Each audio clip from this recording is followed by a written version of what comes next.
So I have quite a few sanders. They all do different jobs, and I generally like all of them. I have my Festool DTS that handles, the angles, little complex delta sanding. I've got my Festool Rotex, which is the workhorse of the shop that I use for flattening things and can do finish sanding. I have my little battery operated Mirka sander battery operated Makita sander that is the good portable little sander. No complaints with this guy. And then I have my Mirka sander, which takes a 6-inch and 5-inch disc, which leaves a phenomenally nice finish.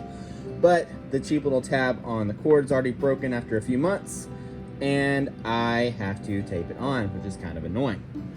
All that leads me to having lots of sandpaper storage. So used to, I had my Rotex in there with all the Rotex paper. Then I had my 5-inch battery operated sander with all my 5-inch paper. Then I had my Delta sander with all of its paper. Now it's kind of turned into chaos. In here, you can see I had everything purpose built. I got these buffing pads that can stick on the bottom of the Rotex so you can buff things with it. And then I have this drawer, which is supposed to hold all the sanders, but doesn't really, because most of the time they're floating around different spots in the shop. Then I have bulk sandpaper storage, which has all of that.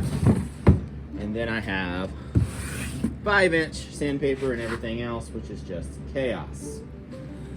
All that chaos means I'm spending precious time looking for the right grits of sandpaper, forgetting which drawer things are in, all because my system of organization has broken down.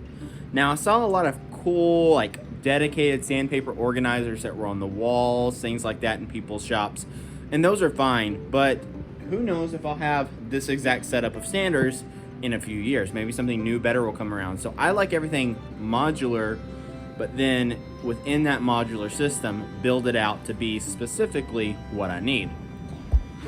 And that's what I'm going to work on right now.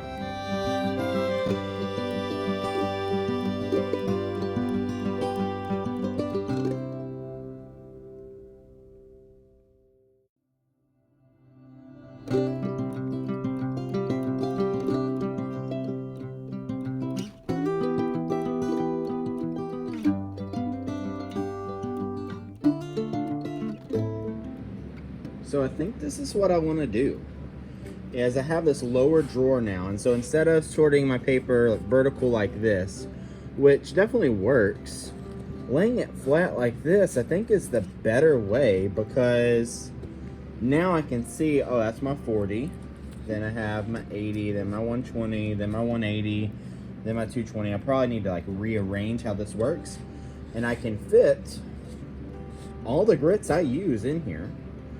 And yeah, I have some dead space, but overall, this now can fit right here and takes up half of that space. And then boom, I've just saved a lot of room in my workbench. So yeah, I think I'm gonna do that with all of these.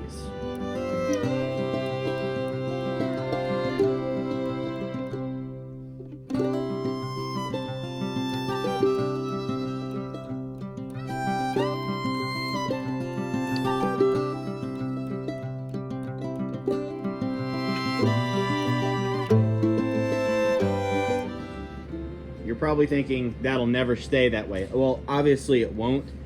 But what I'm going to do is I'm going to go ahead and order some Kaizen foam that I can custom cut out. I thought about making some wood dividers and stuff, but that'll work. But now that I have this laid out kind of how I want it, I can cut out with Kaizen foam. These boxes work really well, the 5-inch ones, and you can see I could fit 3, 6, 9 different grits of the 5-inch boxes. The 6 inches didn't work out that way, but you can still see I fit all the grits that I use. I have 40 for really rough stuff, 80 grit for final flattening, 120 for finish, 180 for finish, and then 220 and 320 are pretty much between coats. and I rarely have a need to go above 320. So that holds everything I need. I can Kaizen foam that out how I need it. The 5-inch obviously holds a lot more. I don't have any 40-inch 5 grit. I don't have any 40 grit 5-inch paper, because if I'm using 40, it's for heavy duty flattening, and that's just reserved for the Rotex. I do need to do my DTS paper, and then I need to go through this guy. But you can see I've already cutting down the amount of space I need significantly just with these 2 drawers. So we're gonna keep going and figure out what's next. Oh, and I haven't mentioned this, but I think it's fairly obvious. I have it all face down, and yeah, you can argue, well, that bottom grit's gonna get all dull over time. Yeah, maybe so. But now I can easily see the grit I need for the different papers I have. And I am slowly moving over to this Granat net kind of stuff, and you see here that at my local Home Depot right now, they had this for ridiculously cheap as some type of promo, and it's all made in like the same place, and the Diablo paper is good, the Merca paper is good, like they're all pretty good. I'm sure like one is better than the other, but for the price I got for this, it was just impossible to pass up on that. Now let's clean up this mess, and then I've got like sanding blocks and things I need to go through, but everything's faced so I can see it and just grab the grit I need. And when I switch to the net for everything, so if everything's the net one of these days, I can just take my pad, plop it down on that, and then boom, it's self-aligned on that. That would save a ton of time once I finally switch over to the net for everything. Most of my improvements in my shop that I do videos on like this are fixing things that bug me. And what was bugging me about my sandpaper system is it had broken down since we moved. Now, how I had everything before we moved, before I added another sander, things like that, it worked fine. However, now that we've moved, we've added sanders, we've added employees, we've added more vacuums, the system broke down. Well, we couldn't find 120 grit Delta sandpaper. You can see I've got 2 boxes of that because I had an entire box of this that I didn't need to buy. Or I had an entire box of it that was doing everything I needed it to do, so I bought more of it, wasting money. Now I have to store it and all that kind of stuff, when it was really just me being disorganized. So that's one thing I'm trying to solve. And you can see I'm almost out of 80 grit sandpaper. Now, it's just happy accident that the Festool boxes, I like the Festool paper. You can buy whatever paper you want to. Just stack up kind of nice right here. This one is a 50, so it turns on the side. These are 100 boxes. If I bought all 50s, I could probably fit it in a low drawer. But what I'm going to do here is I'm going to have my DTS paper, put a divider in here, and then do something over here with some of the other sandpaper and stuff. Don't know yet. I'm going to play around with that. And going back to how being disorganized not only wastes time, but it wastes money. So it costs you time and labor, and costs you in time and disorganization. Is I ordered these the other day because I desperately needed some.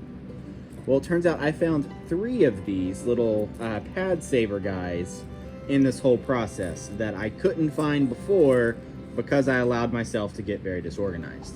So this is kind of my final doodad here. I've got this labeled as sanders.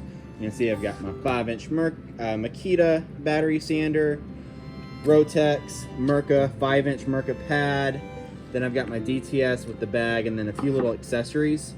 My plan is to do Kaizen foam for all of this. That way everything locks into place.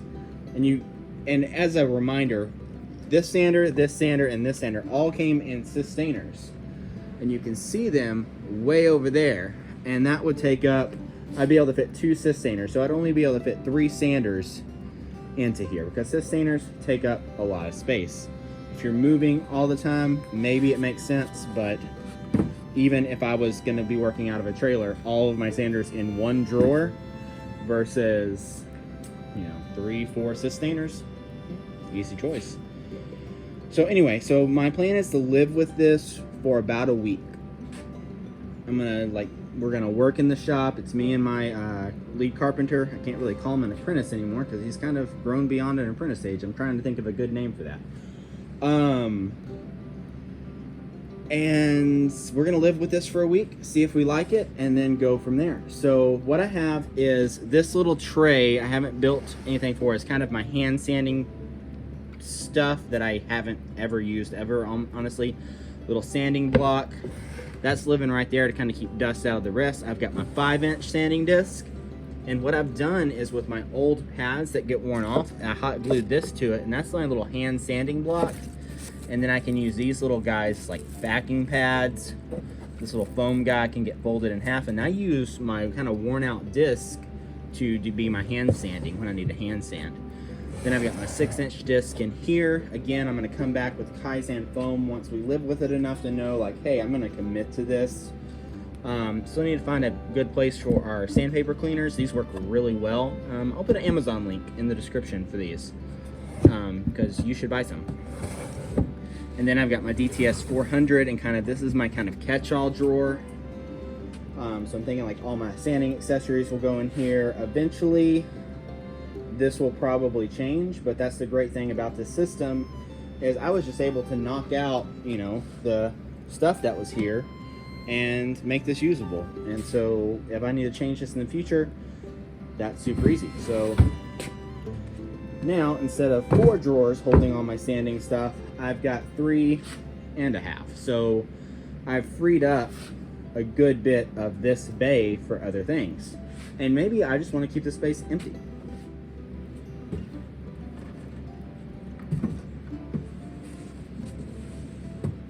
With the height of my workbench and the way everything worked out with math, it left a little 1.5-inch guy right here.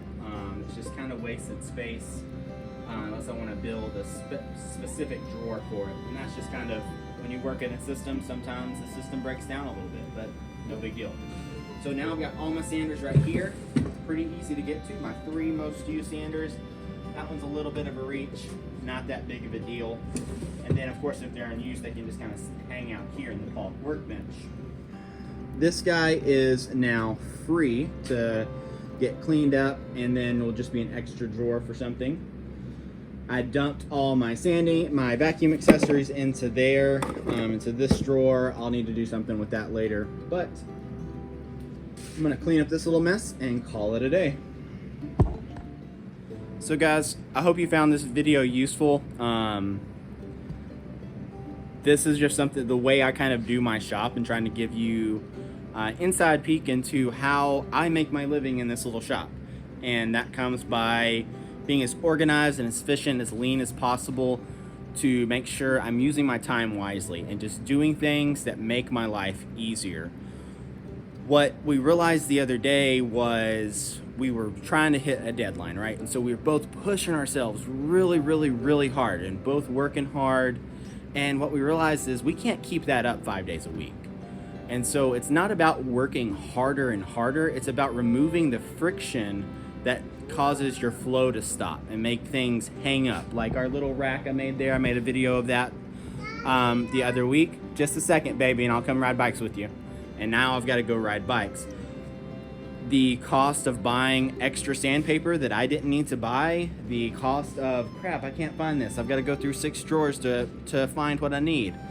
All that costs time, and that time is money. So organizing this will help me work more efficiently, make my life easier, make my employees' life easier, and ultimately make our work more enjoyable. And if we're enjoying our work, we're removing the things that bug us, we're gonna work more efficiently, faster, and everything in the shop. All right guys, so I changed my mind on this. I decided not to order Kaizen foam because frankly it's expensive.